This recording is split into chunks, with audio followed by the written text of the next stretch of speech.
You've felt it, that subtle sting when someone's behavior unsettles you, not because it's wrong, but because it feels too close to home. We like to think darkness belongs to others, the cruel, the careless, the selfish. But what if it's simply the part of you that was never allowed to breathe, the anger you buried to be loved, the desire you silenced to be accepted, the truth you abandoned to stay safe? Darkness is not evil.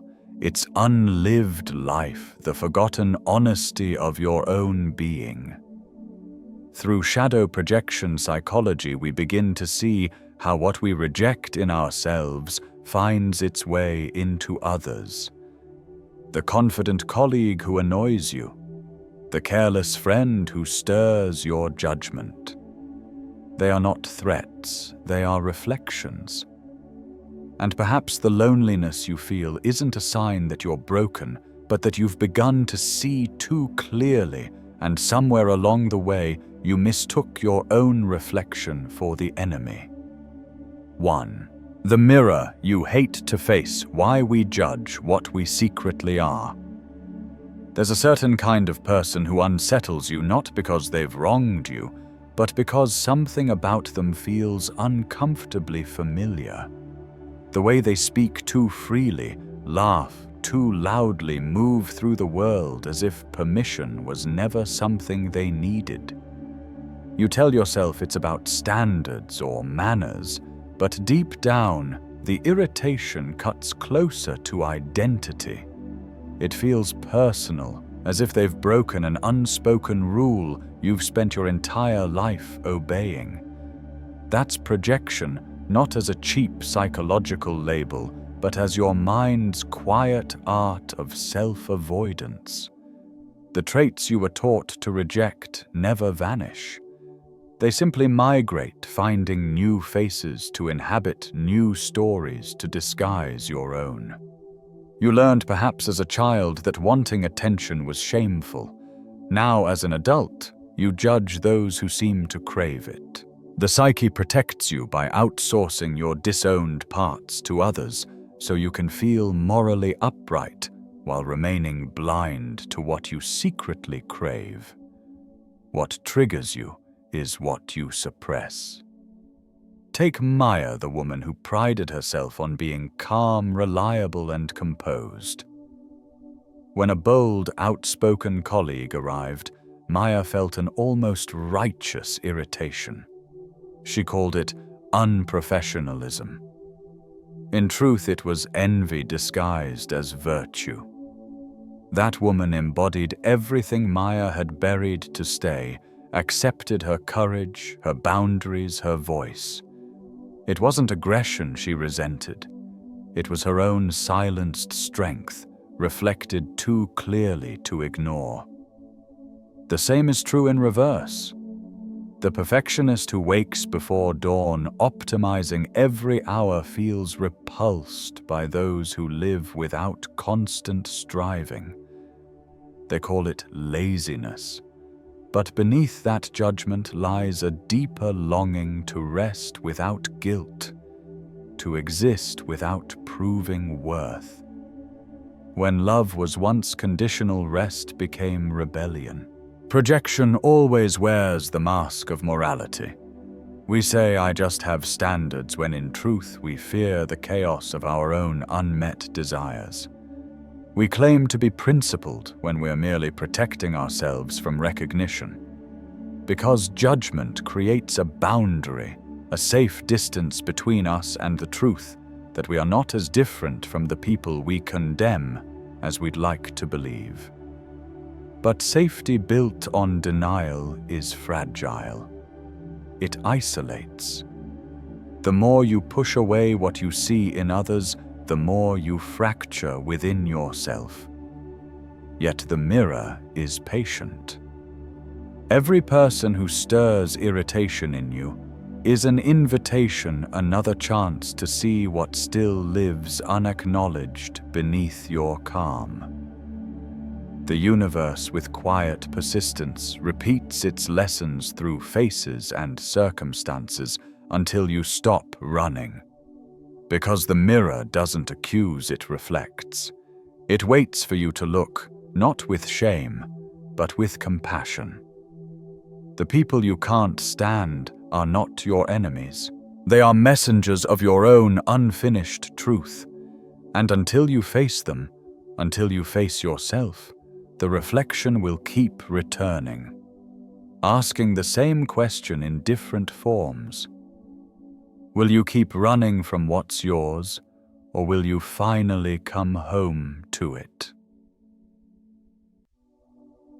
Childhood masks. How society teaches you to bury the real self. You rarely remember the exact moment you began to hide who you truly were. It doesn't come as a single event, but as a quiet accumulation. Small corrections, gentle warnings, soft disapprovals that teach you which parts of yourself to dim and which to discard. You learned early that acceptance had conditions, and that to belong you must edit yourself. Childhood is where the shadow begins.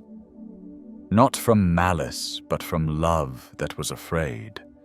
From parents doing their best, teachers trying to shape societies that prize obedience over authenticity. Don't be so sensitive.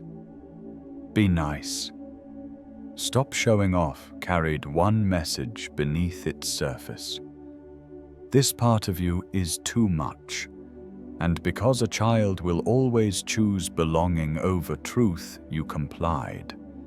You learned to tuck away the pieces that made others uneasy. Those buried pieces don't vanish, they descend underground, waiting.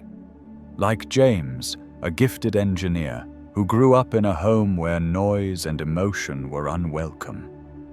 His father's gentle hand on his shoulder, the quiet inside voice repeated until enthusiasm became something to manage, not express.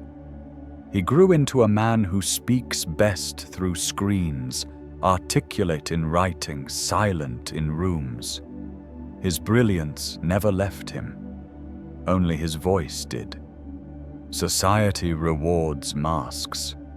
The quiet child becomes easy. The agreeable adult becomes kind. The one who hides ambition is called humble. You are praised not for your truth, but for your restraint. And because praise feels like love, you keep performing, refining the version of yourself that offends no one. Until somewhere in adulthood, the mask fuses to your skin. You forget it was ever a disguise. This is the split self, one part visible, curated for safety. One part hidden, carrying every emotion you weren't allowed to show. You nod while you want to scream. You smile when you feel unseen. You please others while quietly disappearing from yourself. The inner self watches pressed against the glass, asking, "When do I get to come home?" And here lies the quiet grief. You didn't invent this mask. You inherited it from a lineage of people who also had to shrink to survive. Your mother learned not to take up space. Your father learned that feelings were weakness. The world taught them to wear armor, and they handed that armor to you. Think back to the small moments when your excitement was called too much, when your pain was dismissed, when your wants were labeled selfish. Each was a seed of exile. Over time, those seeds grew into distance between who you are and who you're allowed to be. The mask protected you once. It kept you loved, included, safe. But what guards the child eventually imprisons the adult. The question now is no longer if you wear a mask. It's whether you are ready to remember the face beneath it, the one that existed before the world taught you to hide. The gift and curse of awareness when seeing too deeply hurts. There's a certain kind of exhaustion that doesn't come from work or sleepless nights, but from seeing too much. It's the quiet fatigue of witnessing how people perform their lives, every smile, every deflection, every unspoken wound masked as confidence. You sit in a cafe unable to simply enjoy a moment. You notice the barista's forced cheer, the couple staging affection for a photograph, the man refreshing his inbox with the rhythm of someone checking an old injury. While others are content with appearances, you keep seeing beneath the surface, and it drains you. This is the paradox of awareness. The sharper your perception, the harder it becomes to belong. Emma knows this well. A brand strategist in Manhattan, quick thinking and admired yet always tense beneath her calm. In meetings, she reads every micro-expression, every subtle shift in power. When a colleague takes credit for her idea, she doesn't just feel anger. She traces the entire chain of events, his strategic positioning. The senior partner's approving nod. The invisible politics that decide careers. Others move on. Emma can't. She carries the full weight of what she sees, the elegance of manipulation, the quiet cruelty behind polite collaboration. Later, her friends tell her to relax, to stop taking things so seriously. But for Emma, everything is serious. She doesn't seek complexity. She simply can't unsee it. Awareness once awakened is a one-way threshold. You can't return to the comfort of ignorance. And most human connections depend on shared blindness, the unspoken agreement to not look too closely. You begin to feel like an outsider among the ordinary. At parties you observe rather than participate, an anthropologist trapped in their own mind. When someone asks how you are, you hesitate, searching for an honest answer, only to realize they've already turned away. You learn that people desire depth in theory, but avoid it in practice. What once felt like insight now isolates you. Your ability to perceive turns from a bridge into a barrier. And then comes the cruel irony: the more you see, the less you feel. Pain becomes a case study. You analyze disappointment before allowing it to ache. Every emotion is quickly labeled, understood, explained, never lived. You tell yourself you're healing through awareness, but in truth, you're protecting yourself from vulnerability. Insight becomes anesthesia. You've replaced intimacy with understanding. But emotions do not dissolve through intellect. They linger untouched beneath your beautiful explanations, waiting for you to stop observing and start feeling. And here lies the final trap. Awareness convinces you that you are separate, not superior, but different enough to justify isolation. You tell yourself others can't meet you where you are because they don't see as clearly. But this isn't enlightenment. It's fear wearing wisdom's mask. You're not guarding depth. You're avoiding exposure, the risk of being seen, misunderstood, or simply human. The awareness that once promised freedom becomes a cage of clarity. The sensitivity that once felt sacred begins to burn. You mistake vigilance for consciousness, solitude for strength, and in doing so, you drift farther from what awareness was meant to offer: connection. To heal, your gaze must soften, not sharper, not deeper, softer. Healing isn't more analysis, it's the humility to sit with what is without dissecting it. Your loneliness doesn't always need to be explained. It needs to be felt. It needs to be held. And perhaps the next step in awareness is not to see more, but to forgive more, beginning with yourself, catching yourself in the act. How to spot projection in real time. The first sign isn't the judgment itself, it's the heat behind it. That sudden tightening in your chest, the restless irritation that feels too big for what just happened. Someone speaks too loudly, takes too long, forgets a small courtesy, and suddenly your mind starts building a detailed case against them. That intensity is the clue. When your reaction is larger than the moment you're not responding to them. You're responding to something inside yourself. The temperature of truth, projection, shows itself through emotions that don't match the situation. Someone's 15 minutes late and you stay angry for an hour. A coworker takes a long lunch and you can't stop thinking about it. A friend cancels plans and you spiral into stories about how they never prioritize you. The judgment might sound reasonable, but the emotional charge behind it is what matters.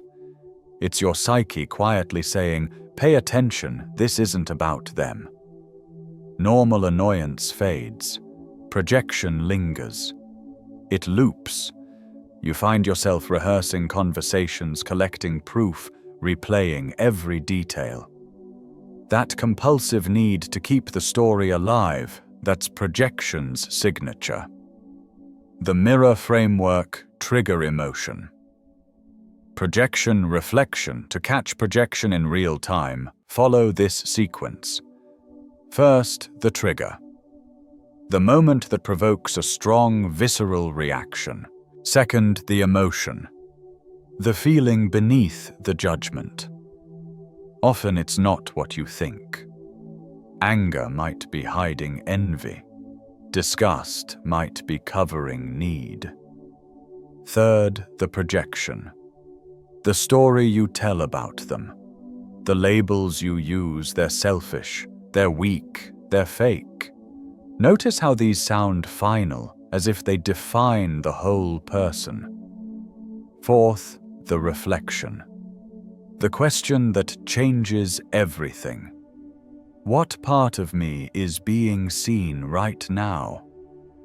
Not what would I do differently, but what part of myself have I exiled that this person now carries for me? Every irritation hides a message.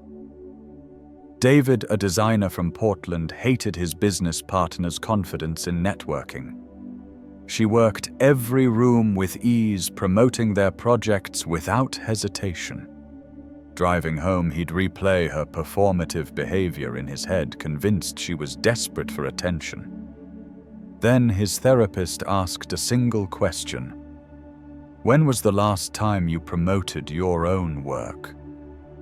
He went silent. David had built a belief that self-promotion was shameful, that real talent should be discovered naturally.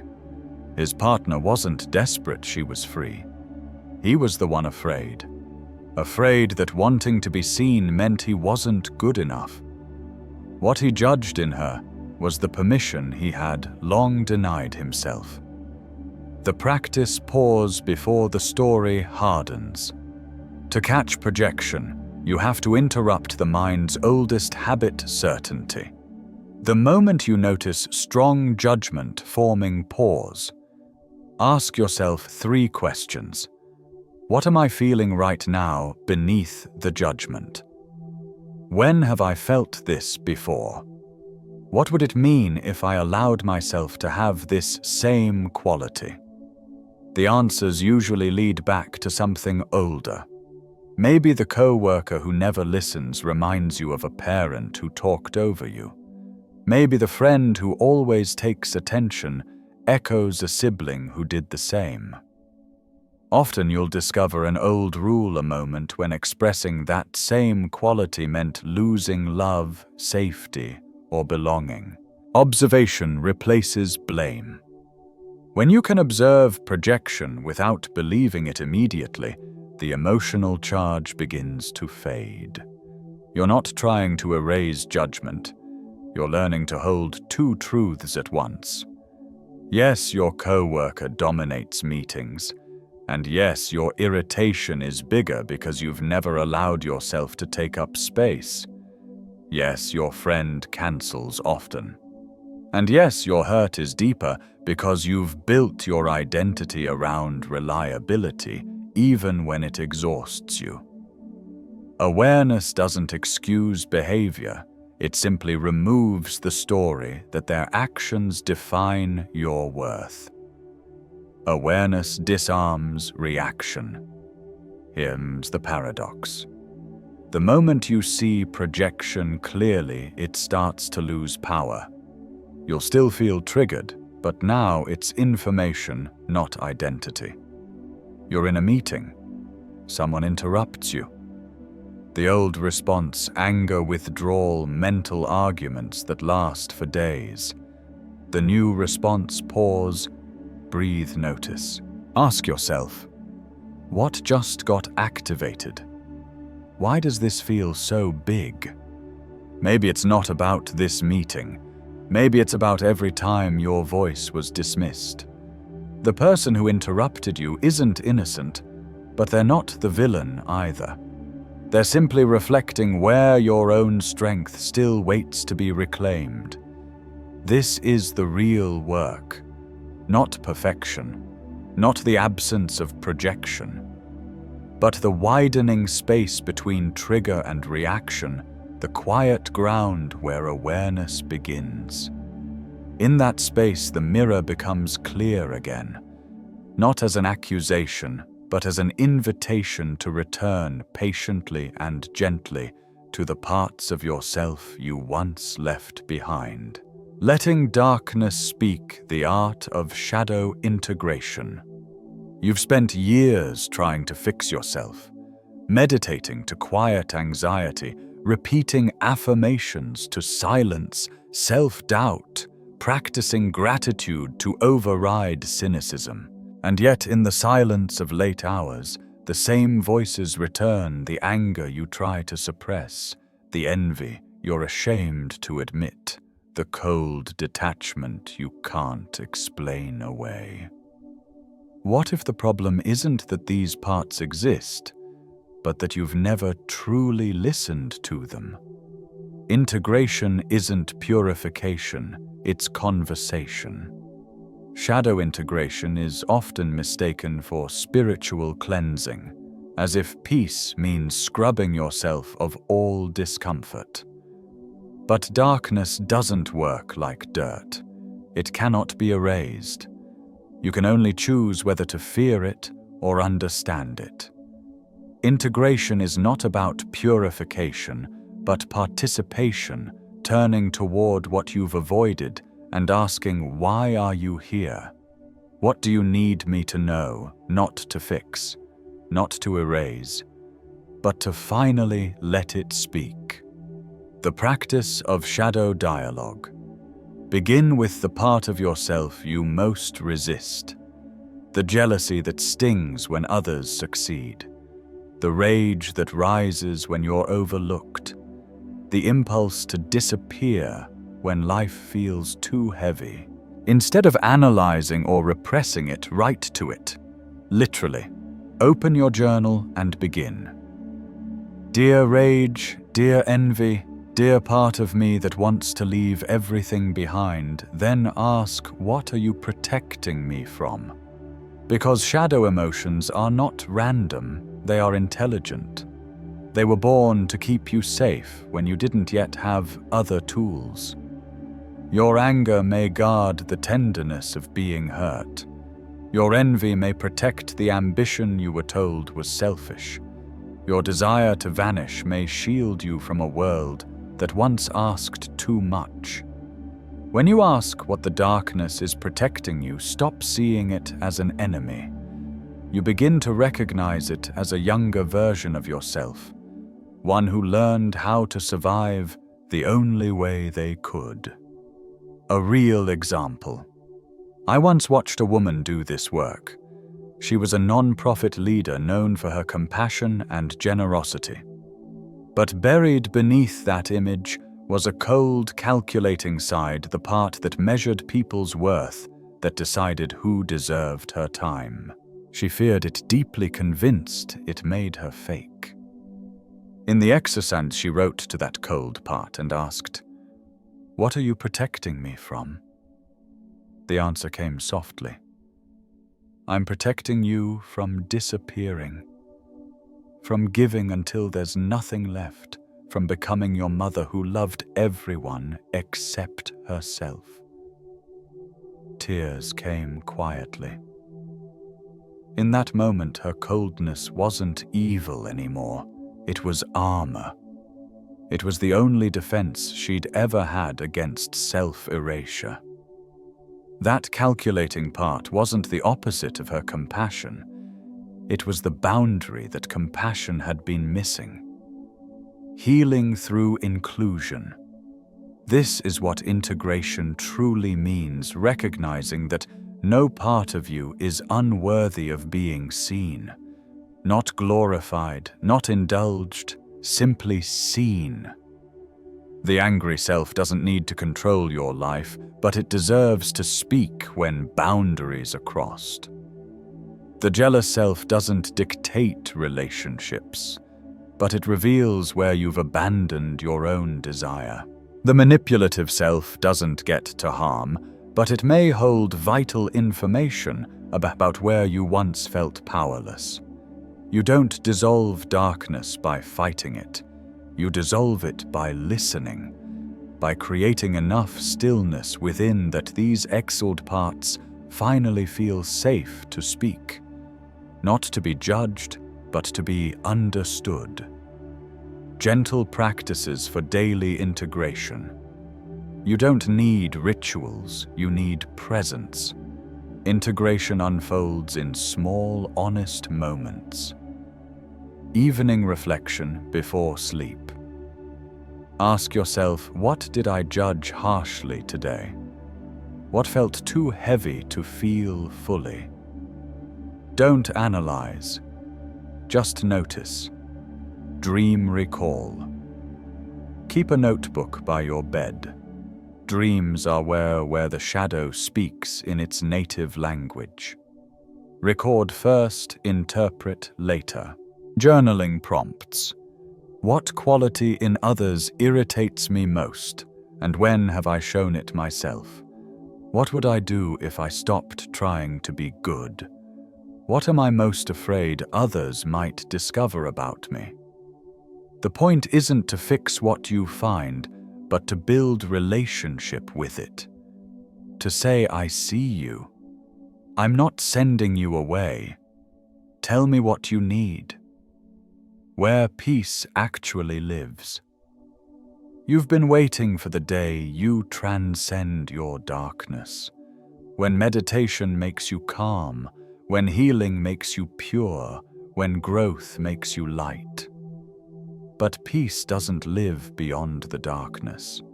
It lives inside it. Peace begins where denial ends, where you can hold every part of yourself, generous and selfish, gentle and cold, brave and frightened, without needing any of it to change.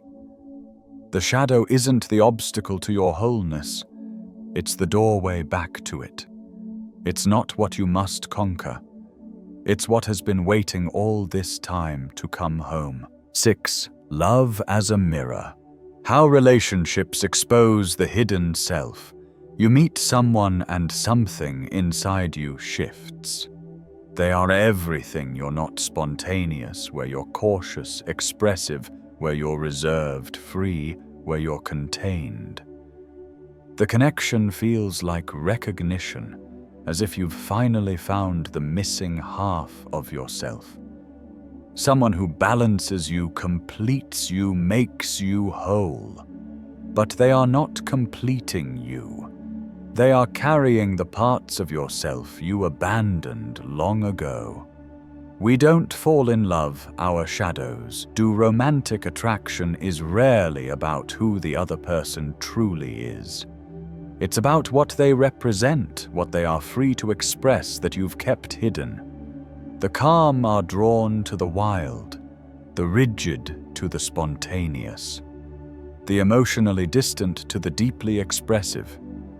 We call it chemistry or destiny, or the balance of opposites. But beneath the poetry is a quiet truth.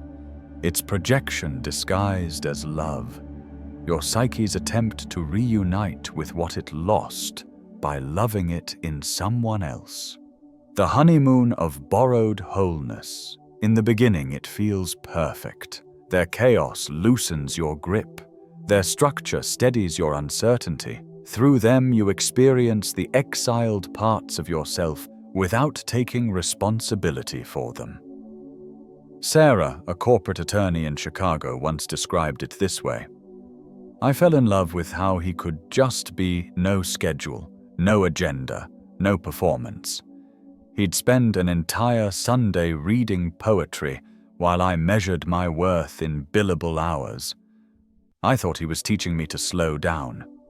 For 2 years, his ease gave her permission to rest. She could relax because he embodied relaxation. She could stop performing because he never performed. Until one day she found herself resenting the same qualities she'd once adored. His lack of ambition, his comfort with good enough, his indifference toward achievement. I wanted to love his freedom, she said, but I realized I wanted to punish him for having what I couldn't allow myself.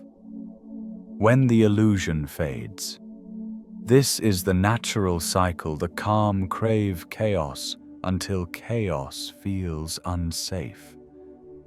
The rigid crave freedom until freedom feels careless. The independent fall for dependence until it feels suffocating. What once drew you in now repels you. And this isn't failure, it's function. The relationship is doing its work, bringing you face to face with your own shadow. The person hasn't changed. Your projection has. The illusion ends the moment you realize they weren't carrying your missing pieces, they were reflecting your refusal to carry them yourself. Disappointment as the beginning of truth. Most relationships end here in disappointment, in the realization that the other person is just a person, not a cure, not the long-awaited answer to your incompleteness. But disappointment is not the death of love. It is its beginning, the moment love becomes real, stripped of fantasy. When you stop seeing someone as your missing half and start seeing them as another whole human being wrestling with their own shadows. Real intimacy begins when projection dies. Every conflict is a mirror. The next time frustration rises, pause before blame takes root. Ask yourself, what part of me am I condemning in them? They're too emotional. Have you buried your own emotions? They're too detached. Are you afraid of your need for space? They're always working. Have you denied your own ambition under the name of balance? This isn't about excusing behavior. It's about understanding why it cuts so deeply. Conflict becomes a mirror, not a weapon, when you approach it with curiosity. What is this argument trying to show me about myself? Mature love partners in integration.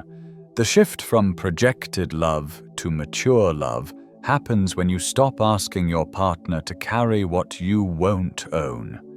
You're no longer searching for someone spontaneous to balance your discipline. You're learning to develop both. You're not chasing emotional openness to compensate for your restraint. You're learning to open yourself. Mature love is not two halves making a whole, but two wholes choosing to walk side by side. Two people who understand that love is not completion, but witnessing, not escape, but integration. It's quieter than fantasy, less dramatic than the dream. But it is real. Because the greatest intimacy isn't finding someone to carry your shadow. It's finding someone who stays while you both learn to carry your own. 7. The quiet power of the integrated soul returning from exile. There is a particular stillness that comes when you stop running from yourself. Not the tense calm of suppression, nor the fragile peace of avoidance, but something deeper, quieter, more enduring. It arrives when all the parts of you that were once exiled finally come home. You stop scanning the room for who might reject you because you've stopped rejecting yourself. You stop chasing validation for the acceptable parts because you've made peace with the unacceptable ones. The performance ends not because you've perfected who you are, but because you finally understand that wholeness was never about perfection. From projection to peace, integration doesn't announce itself with ceremony. There's no moment of revelation, no milestone of healing. It reveals itself in small, almost unremarkable shifts. You're in a meeting and someone interrupts you. The old anger stirs, but it doesn't take over. You acknowledge it, stay present, and speak again, not from wounded pride, but from grounded clarity. A friend posts an accomplishment. Envy flickers. Instead of spiraling into comparison or resentment, you pause. You ask what it's showing you about your own neglected desires. The envy becomes information, not shame. Someone criticizes your work. You listen, reflect, and move on. Their opinion no longer shakes your foundation because you've stopped building your worth on external approval. This is what peace looks like after projection, not the absence of emotion, but the ability to feel deeply without being consumed. No more hiding.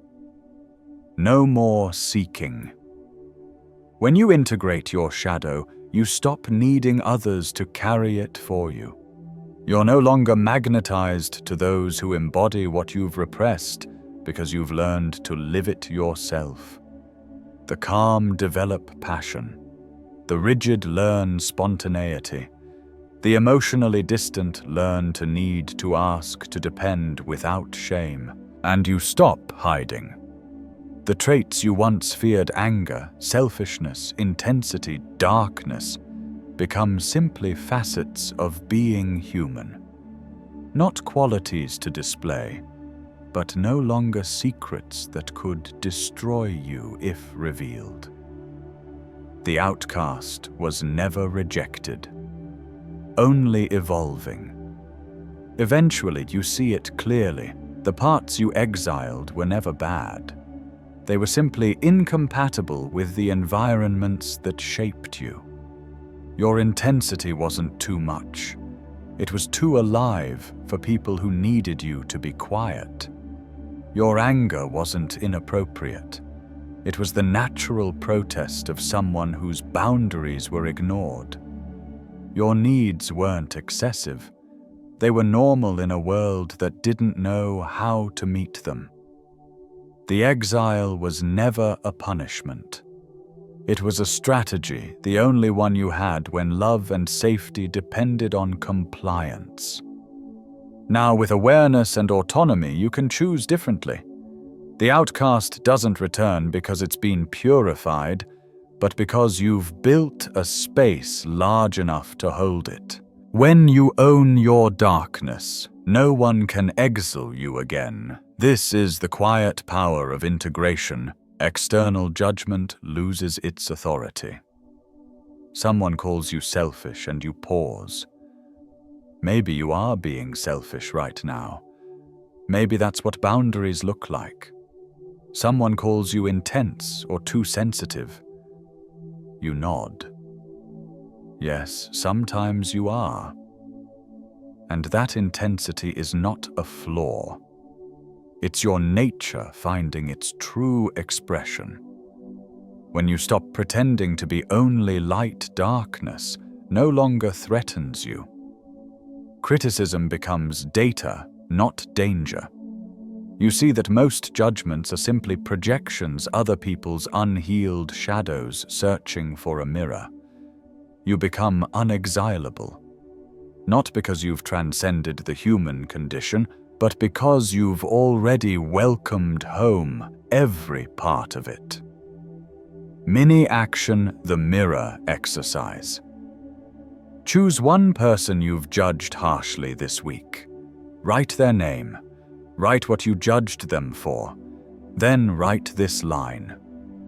This judgment reflects that I... Be honest.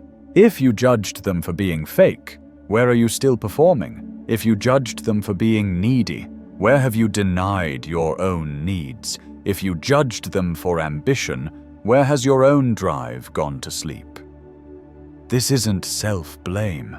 It's reclamation, following the trail of judgment back to the parts of you waiting to be seen. Integration becomes liberation. You once believed freedom meant transcending your darkness, becoming so evolved that shadow no longer touched you. But liberation is quieter than that.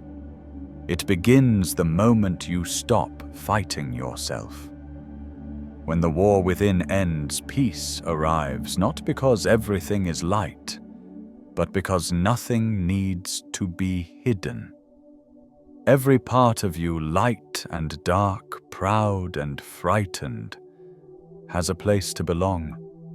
This is wholeness, not purity, not perfection, just the calm, revolutionary act of being entirely, unapologetically yourself. The exile is over. Welcome home. Outro: the light within the shadow. Your shadow is not evil. It is simply the truth that was never given air. The anger that protected you when gentleness was turned against you. The selfishness that tried to keep you from disappearing. The coldness that built walls when intimacy once meant danger. The world does not need your perfection. It needs your integration. It needs human beings brave enough to hold their contradictions, to stop performing goodness while their unacknowledged shadows spill out through judgment and blame. What you've feared all along was never darkness. It was depth, the realization that you are vast, layered, and far more than the polished self you built to survive. So tonight, let the mirror rest. Stop searching for flaws to fix or virtues to display. See yourself whole and unashamed, shadow and light, wound and wisdom, human and still becoming. Look into the mirror, not to judge what's broken, but to remember what was always intact. You were never meant to be only light. You were meant to be real.